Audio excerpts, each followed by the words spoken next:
Стереотипные вопросы – это рубрика телепередачи «Вестник Харысхал» в формате интервью. Героями являются люди с инвалидностью и родители, воспитывающие детей с инвалидностью. В ходе рубрики герой отвечает на 10 вопросов о своей инвалидности, тем самым опровергая сложенные обществом стереотипы о ней. Гостем этого выпуска стала девушка с особенностями по зрению. Приветствую всех зрителей и слушателей. Меня зовут Даниэла Сахая. Я являюсь студентом-магистрантом, обучаюсь в РГПУ имени Герцена на тифлопедагога, дефектолога.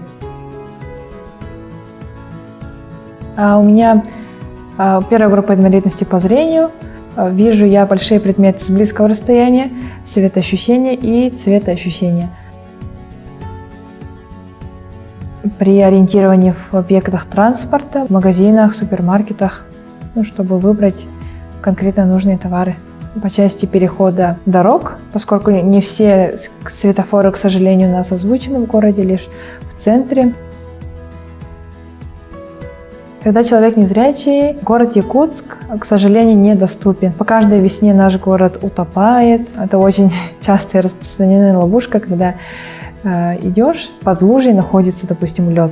И это в то же время и ловушка, и по весне это бывает как знак ориентира. Допустим, о, вот лужа, значит, я пришла. С бытовыми вещами я более-менее справляюсь. По этой части никаких проблем нет у незрячих людей.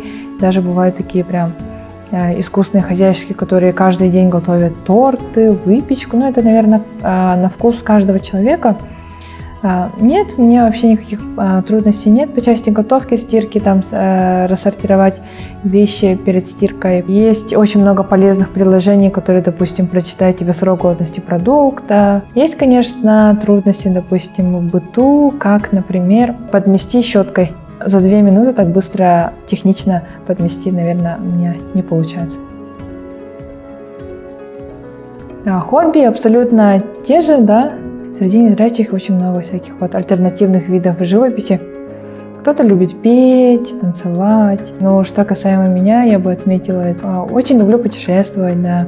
Занимаюсь также легкой атлетикой адаптивной. И люблю играть на хомусе также в свободное время, чтобы успокоиться, допустим, да. Читать книги, слушать музыку, тоже так же, наверное, как у всех.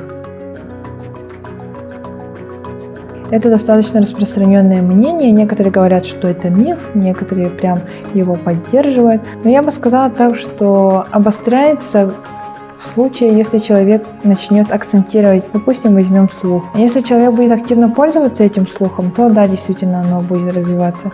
Если он активно будет развивать свои тактильные способности в случае, как у музыкантов или массажистов, то действительно у них будут активно развиваться наиболее применяемые сферы.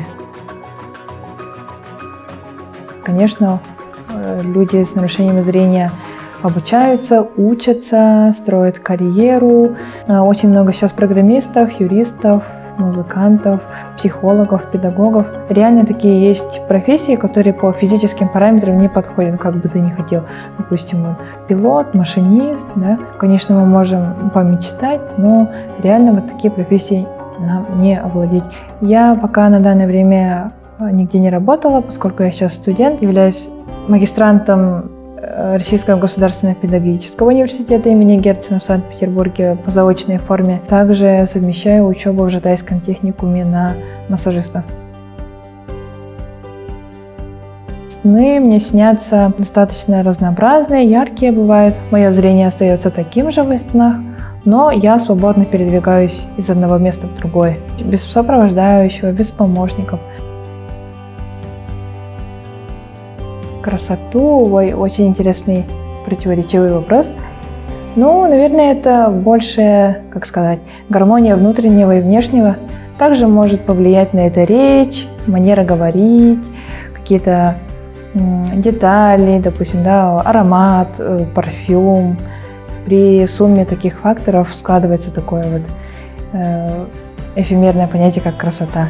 Ну, я бы сказала, что незрячие люди достаточно любопытны. Они очень часто спрашивают насчет пейзажа, как это все выглядит, что вокруг нас, и, я бы сказала, они не лишены чувства прекрасного. В первую очередь прогулялась по городу, по улицам нашего города. Когда вот останавливаешься с друзьями, ходишь, и они говорят: ой, вот тут так красиво, да, допустим. И вот по этим местам бы прошлась и, можно сказать, сравнила бы. Видеть близких, дальних родственников, позвать бы всех на праздник, допустим, и действительно разглядеть, кто на кого действительно похож.